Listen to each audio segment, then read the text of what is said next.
Welcome to True Crime to Sleep To. Tonight, we leave behind the shadows of violent crime and enter the glittering world of high-stakes theft. This is a story that sounds like it was ripped from the pages of a spy novel or the script of a Hollywood movie. It involves no violence, no chase scenes, and no obvious clues. Just pure, audacious brilliance. And a single, fatal mistake. This is the story of the 2003 Antwerp Diamond Heist. Settle in and let your mind unwind as we unlock the secrets of an impossible crime. Case closed, eyes closed. Our story begins in Antwerp, Belgium, the undisputed diamond capital of the world. In the heart of the city lies the Antwerp Diamond Center, a fortress-like building that houses the vaults of numerous diamond merchants. The security here was legendary, a layered system designed to be impenetrable. The main vault, where over $100 million in uncut diamonds, gold, and jewelry were stored, was a marvel of protection. It was located 2 floors below ground, behind a steel door that was 3 feet thick, resistant to drills and explosives. This door was secured by a lock with 100 million possible combinations. The vault was protected by seismic sensors, Doppler radar, and magnetic field detectors. Any breach of these layers would trigger alarms directly to the police. To even reach the vault, one had to pass through a series of locked doors, each with its own alarm system. There were security cameras covering every angle, armed guards on patrol, and a vigilant community of diamond traders who knew everyone who came and went. In short, it was considered uncrackable. But a man named Leonardo Notarda-Bartholo believed it could be done.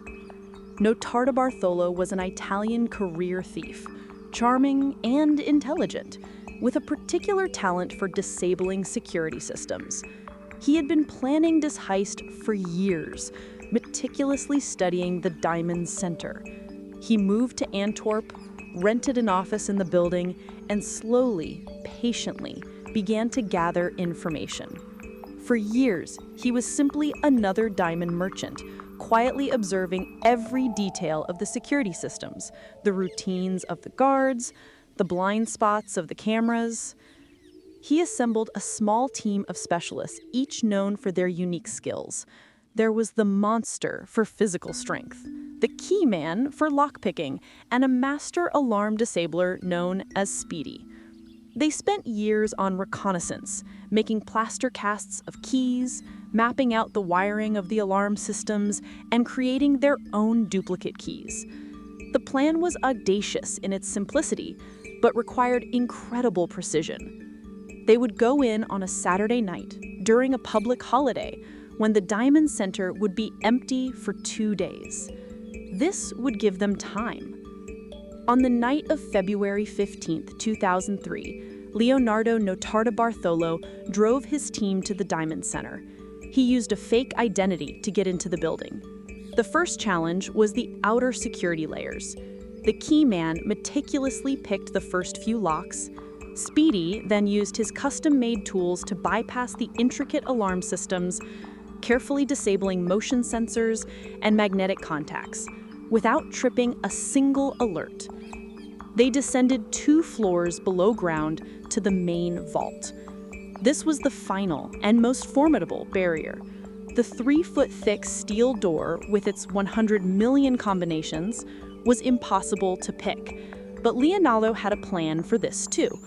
Over the years, he had surreptitiously sprayed hairspray on the vault's hinges, making them sticky. Then he had carefully installed a tiny, custom-made endoscope camera into the door, allowing them to peer into the lock mechanism. They had observed the vault's combination being entered by a security guard months before.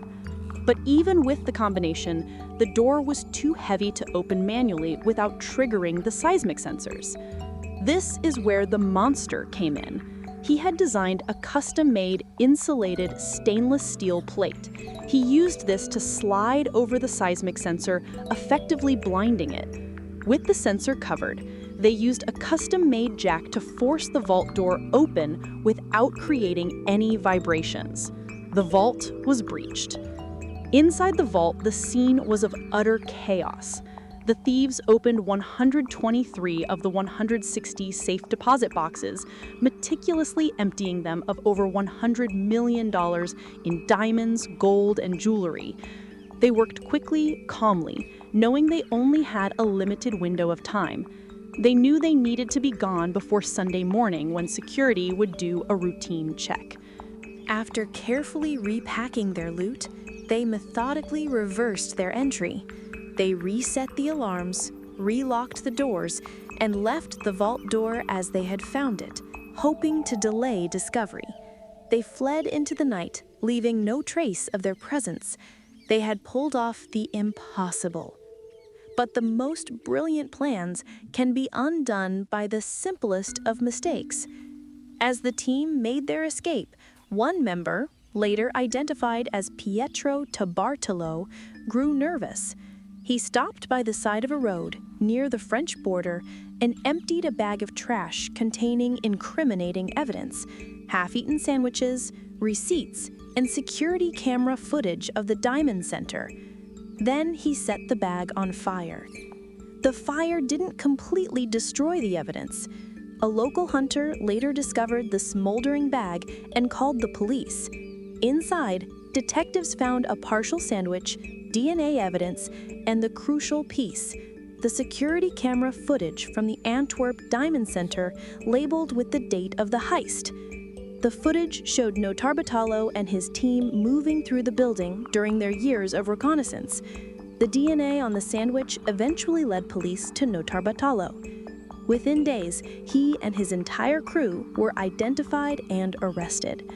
The incredible heist was solved not by cracking an unbreakable vault, but by a simple bag of trash left carelessly by the side of the road. Most of the diamonds were never recovered, likely scattered across the globe, but the thieves were brought to justice.